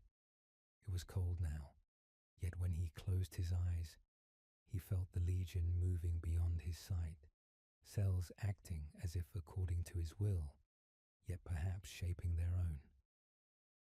Outside the viewing port, another sun dimmed, its light flickering out like a candle in a tomb. Alpharius whispered to the darkness, "If origin and end are one, then what am I?" The void gave no reply. The Alpha Legion's fleet lingered above the obsidian world like a silent constellation of blades. No signal escaped its hulls. No light betrayed its movement. Only the faint pulse of unseen transmissions passed between ships, a heartbeat in the void. Inside the flagship, Alpharius stood at the viewing port, helm held loosely at his side, eyes fixed on the frozen sphere below. The origin had revealed itself, but not its meaning. The pattern etched into his mind shifted endlessly, a living code rearranging itself faster than thought. It was no longer a map of stars, but a web of intentions stretching through the Imperium's arteries, tightening like a noose he could not unweave. He summoned his captains. They entered in silence, helms reflecting the dim glow of the chamber. "You felt the pulse," Alpharius said quietly. "It moves through you, as it does through me." A murmur of coded phrases rippled through the circle. One captain inclined his head. "Cells act without instruction. Entire operations unfold before orders arrive. It is as if we anticipate ourselves." Another said, "Some whisper that you no longer command but echo." Alpharius's gaze lingered on their mirrored faces. "Perhaps," he murmured. Inside his skull, the twins' voice whispered, "They are not wrong. You have become the instrument of your own question." He dismissed them with layered directives, acknowledgements more than commands, sending cells to worlds at the map's periphery, seeding misinformation through Imperial channels, scattering decoys into the warp. Each order felt less like command and more like acquiescence to movements already begun. As the captains filed out, one lingered, visor tilting. "My lord," he said softly, "do we still serve the Imperium?" Alfarius met the reflection of his own face. "We serve the pattern," he replied, though the word felt brittle in his mouth. Days passed without measure. Alfarius paced the flagship's observation decks, watching stars drift like ash. Reports streamed in. Governors toppled without bloodshed, hidden vaults opening, rival legions distracted by phantom crises. Each event felt less like a victory and more like the turning of a wheel. In dreams, he walked a hall of veiled figures, each extending an empty hand, and at the hall's end, there was only a mirror showing his own face dissolving into static. He woke with a taste of iron and a single thought. The Legion no longer needed him to move.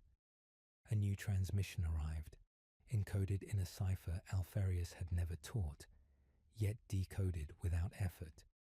It contained a single phrase: "Approach the center." He felt the twins' voice rise.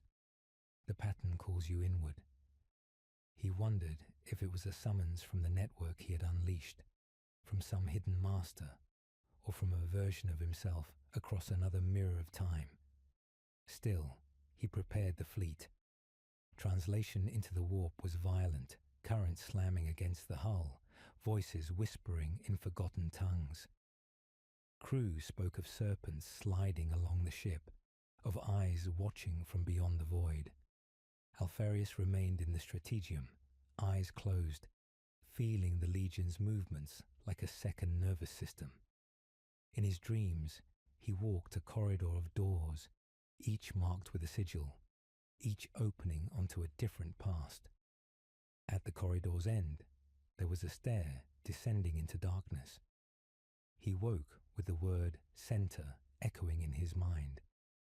They emerged above a system erased from all charts, its sun a dim ember surrounded by black stone structures like thorns. Alfarius felt the pull of it in his chest.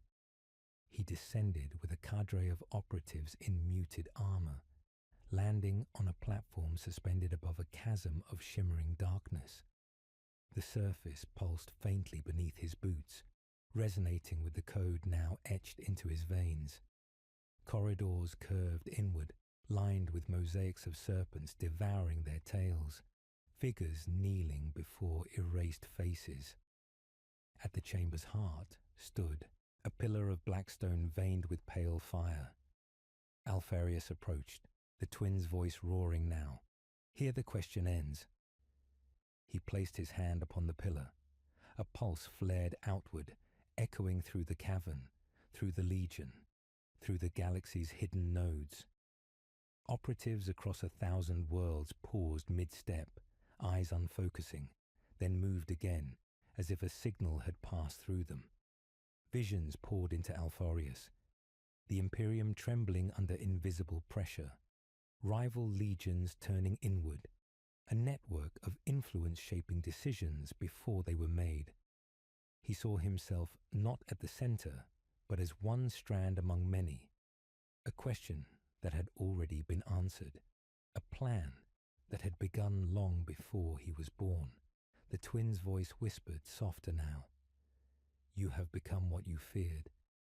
You are the answer moving through its own design." Behind him, his operatives knelt, their helms lowered, awaiting orders he no longer needed to give. He withdrew his hand from the pillar, the light fading but the pulse continuing, as though the network no longer required a touch to move. He turned to them, voice low but steady. "Return to the fleet," he said. "We will watch." They obeyed without hesitation, their silence heavier than any oath. Back aboard the flagship, Alfarius stood before the obsidian shard. It was cold now, yet when he closed his eyes, he felt the Legion moving beyond his sight, cells acting as if according to his will, yet perhaps shaping their own. Outside the viewing port, another sun dimmed, its light flickering out like a candle in a tomb.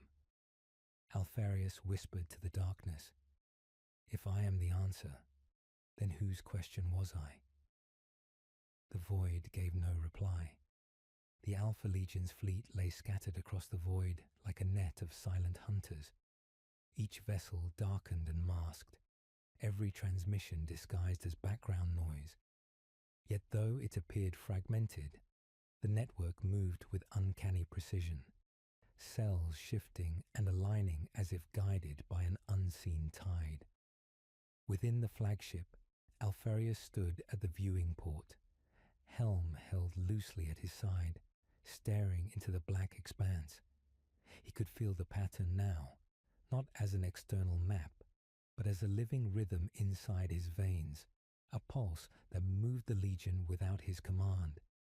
What had once been a weapon of secrecy had become something stranger, an intelligence without a name, woven from doubt, loyalty, and deception.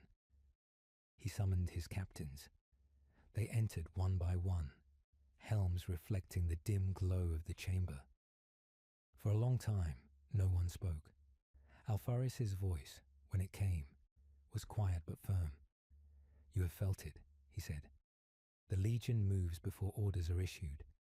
Events unfold without our hands upon them.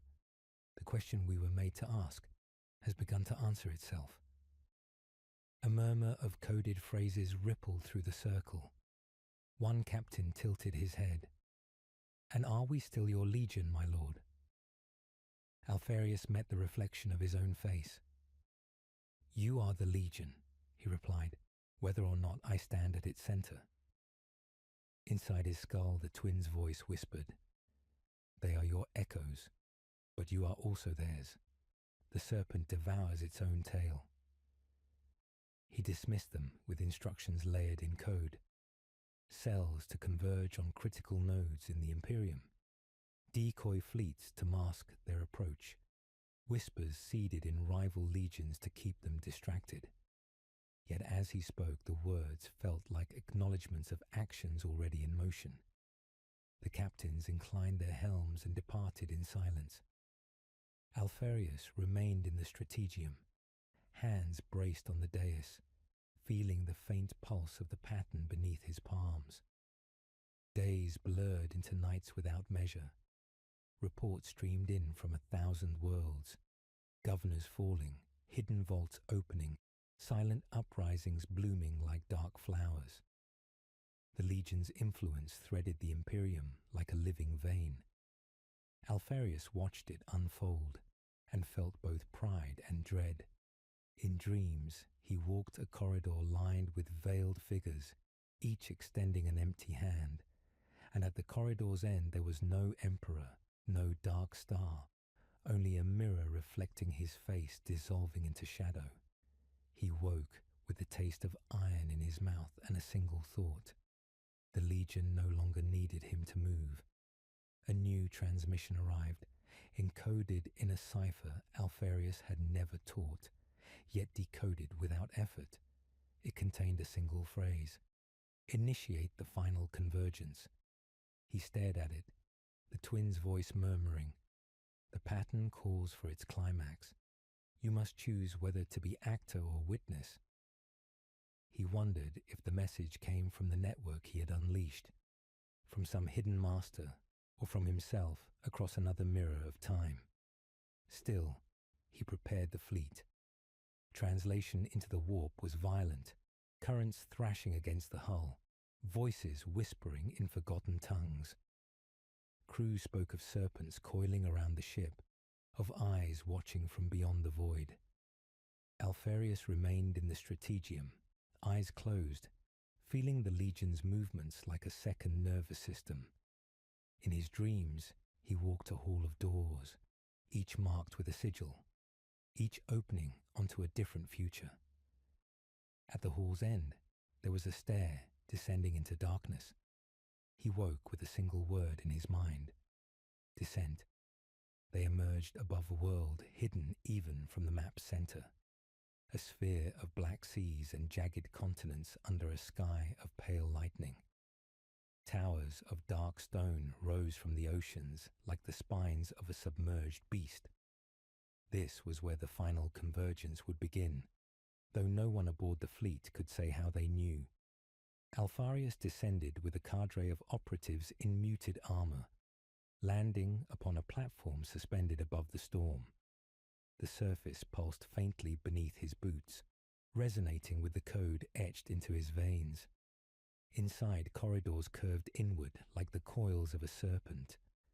Walls glimmered faintly with shifting symbols, serpents devouring their tails, figures kneeling before erased faces. At the chambers, heart stood a pillar of blackstone veined with pale fire. Alfarius approached, the twins' voice roaring now. This is the hinge of the pattern. Here you may end it or let it unfold. He placed his hand upon the pillar. A pulse flared outward, echoing through the chamber, through the Legion, through the galaxy's hidden nodes. Operatives across 1,000 worlds paused mid-step, eyes unfocusing, then moved again, as if a signal had passed through them. Visions poured into Alfarius, the Imperium trembling under invisible pressure, rival legions turning inward, a network of influence shaping decisions before they were made.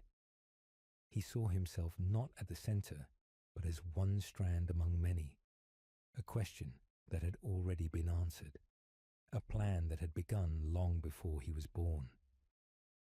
The twins' voice whispered softer now. You have become what you feared. You are the answer moving through its own design. Behind him, his operatives knelt, their helms lowered, awaiting orders he no longer needed to give. He withdrew his hand from the pillar, the light fading but the pulse continuing, as though the network no longer required a touch to move. He turned to them, voice low but steady. Return to the fleet, he said. We will watch. They obeyed without hesitation, their silence heavier than any oath. Back aboard the flagship, Alfarius stood before the viewing port. Outside, another sun dimmed, its light flickering out like a candle in a tomb. He closed his eyes, feeling the Legion moving beyond his sight, cells acting as if according to his will, yet perhaps shaping their own. He whispered to the darkness, If I am the answer, then what question did I serve? The void gave no reply, but somewhere in the network a pulse quickened, as though preparing for a final act. The Alpha Legion's fleet hung above the storm world in a hush that felt like a held breath. No banners fluttered, no signals flared. Even the usual coded murmurs between cells had thinned to a whisper. Within the flagship's strategium, Alfarius stood motionless at the central dais, helm tucked under one arm, eyes fixed on the black expanse beyond the viewing port. He could feel the pattern now not as a map or a code, but as a living pressure inside his chest, pulsing with each heartbeat. Every report that reached him, worlds turning without orders, uprisings igniting at unseen signals, governors vanishing without a trace, felt less like achievement and more like inevitability. The Legion had become a question answered by its own echo. He summoned his captains. They entered as silent silhouettes, their helms reflecting only the faint glow of the chamber. For a long moment none spoke. Alfarius's voice, when it came, was low but steady.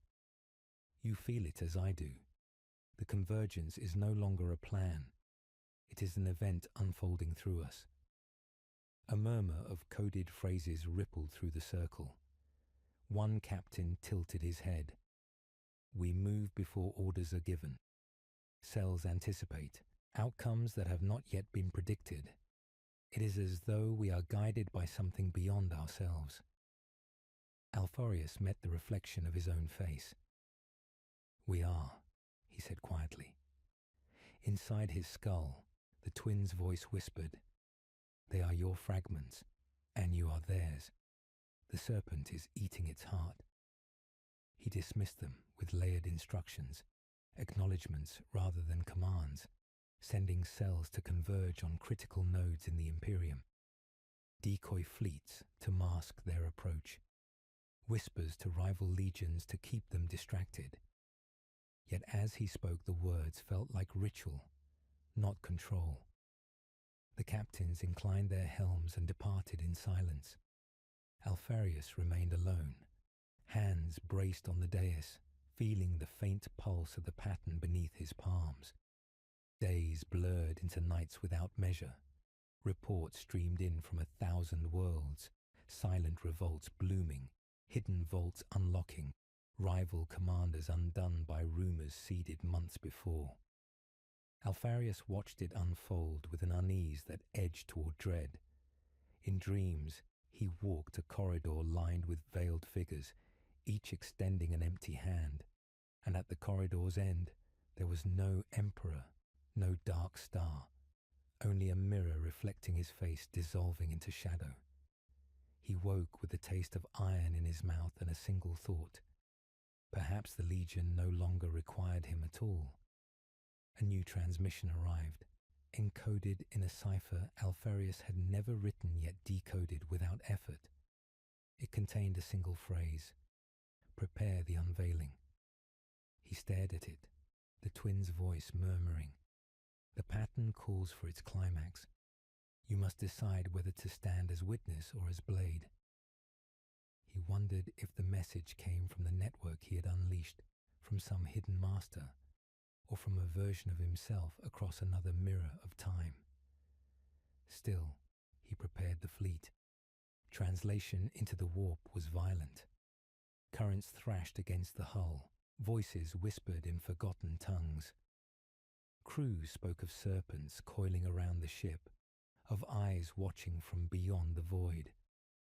Alpharius remained in the strategium, eyes closed, feeling the Legion's movements like a second nervous system.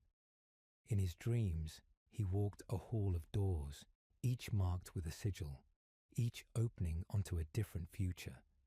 At the hall's end, there was a stair descending into darkness. He woke with a single word in his mind: unveiling. They emerged above a system erased from all charts, its sun a dim ember ringed by blackstone structures like thorns. Alpharius felt the pull of it in his chest.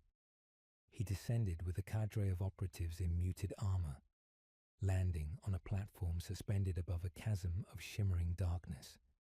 The surface pulsed faintly beneath his boots, resonating with the code etched into his veins.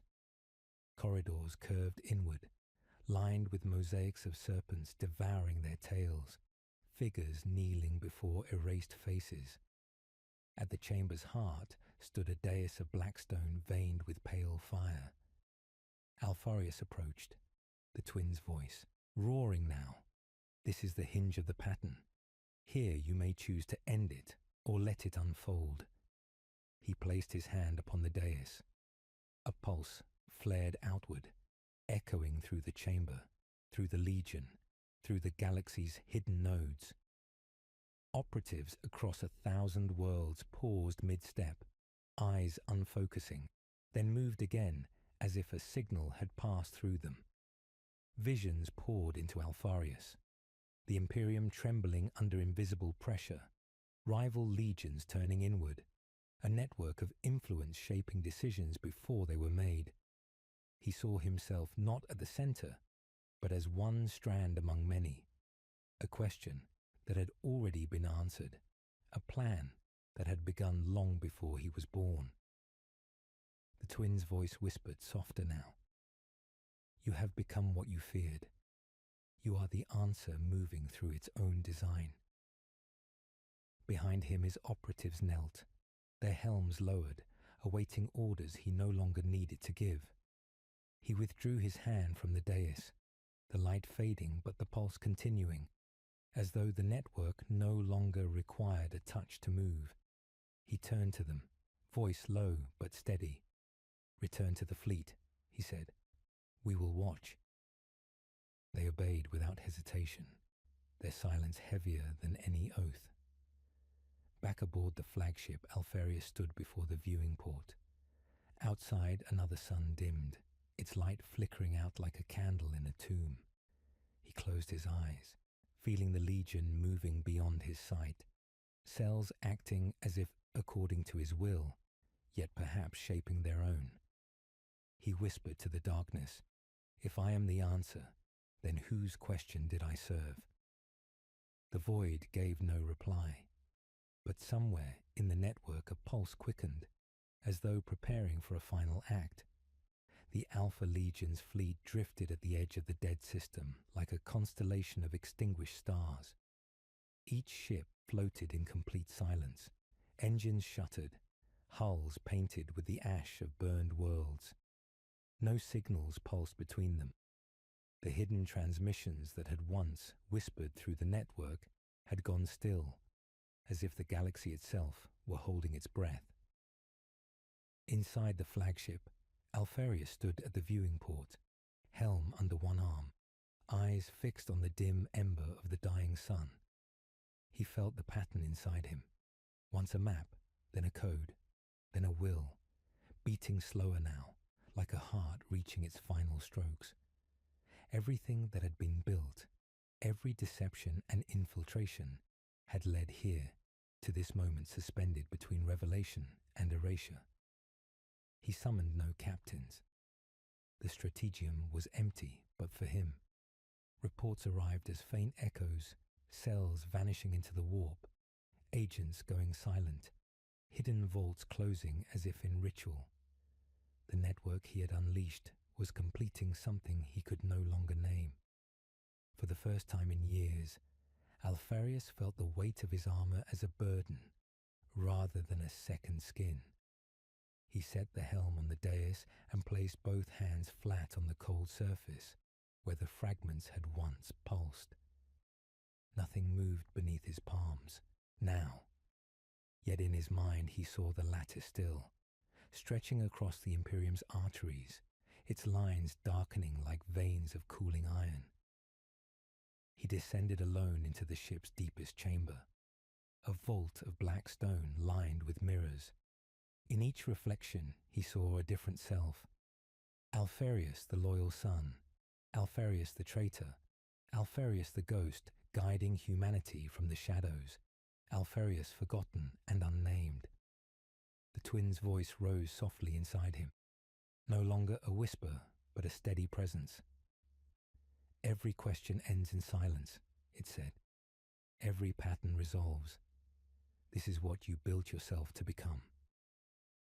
Alfarius closed his eyes, feeling the truth of it like a blade resting across his throat.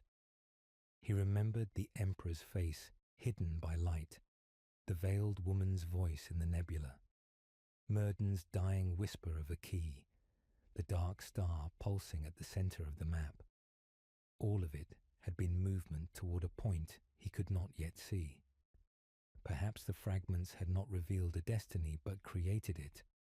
Perhaps the Legion had not been a weapon but a question seeded to test the Imperium's foundations. Perhaps he had been only an echo all along. The twin's voice murmured, "Origin and end are one." A low vibration passed through the ship. Alfarius felt it in his bones, a pulse from nowhere, a final signal. Across the fleet, cells moved as if at a silent command, ships shifting into a formation no one had ordered. Infiltrators on 1,000 worlds activated contingencies planted decades earlier. Governors resigned without warning, supply routes twisted. Rival legions found themselves paralyzed by phantom threats. It was not uprising or conquest, but erasure. The Imperium's own shadow moving within it, silent and untraceable. Alfarius returned to the strategium. On the dais where the fragments had lain, a faint light flickered and then coalesced into a projection of the lattice, no longer pulsing, but still. At its center, The dark star shone once and faded. The twin's voice whispered, "The answer has spoken." Alpharius reached out, his gloved fingers brushing the projection, and for a heartbeat felt every cell of the Legion, every operative, every hidden agent moving as one. Not under his command, but according to a code older than him. He could end it. One command broadcast through the same hidden channels could dissolve the network, scatter the Legion into silence forever. Or he could let it run, a living question without a name, shaping the Imperium from shadows for centuries to come. He thought of the veiled figures extending empty hands, of the mirror showing his face dissolving. He whispered, "If betrayal is destiny, let it be mine to shape." Outside the viewing port, the dying sun flickered, its last light casting long shadows across his armor. Alpharius pressed his palm flat to the glass. In that reflection, he saw no twin, no question, only himself. He did not speak an order. The network moved without him, its momentum carrying it beyond his reach. He felt both relief and loss, as though releasing a blade he had carried too long. The twin's voice faded into silence, leaving only his own breathing. Hours passed, or perhaps moments. The fleet held position above the dead star, a ring of ghosts. Infiltrators on 1,000 worlds enacted their final movements, then vanished. The Imperium shifted subtly, decisions altered, futures bent. Whether for salvation or destruction, Alpharius could not tell. He turned from the viewing port, the strategium empty around him, and walked slowly toward the helm he had set aside. For the first time in years, his steps felt heavy. He placed the helm back on his head, sealing himself into armor that felt both alien and familiar. The projection on the dais faded. The obsidian shard lay cold and inert. Outside, the last light of the dying sun winked out, leaving only darkness. Alpharius whispered to that darkness, "If I am the answer, then let the question vanish." His words were swallowed by the void. No one recorded what happened after. Some say the Alpha Legion dispersed into myth, its cells moving like ghosts for millennia. Some whisper that Alpharius fell on a nameless world, his death unnoticed, his plan unfinished. Others claim he lives still, a shadow behind every choice the Imperium makes. But in the ship's silent chamber, only a single figure stood, watching stars that no longer burned, feeling the weight of secrecy at last become silence.